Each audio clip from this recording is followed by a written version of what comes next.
In this video, I'm going to show you how you can comment on a task in ClickUp.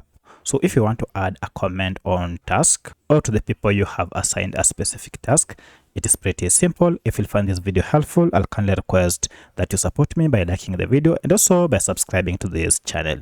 Alright, the first thing you need to do is to go ahead and open task. So I'll open task 1, and then to find the comment section, head over to the far right here. And here you should be able to see comment. So if you click on it, you can see you can now comment on this. So go ahead and type your comment like that, and then to send it, just click on send, and all people on this task or any person you have assigned will be able to see the comment.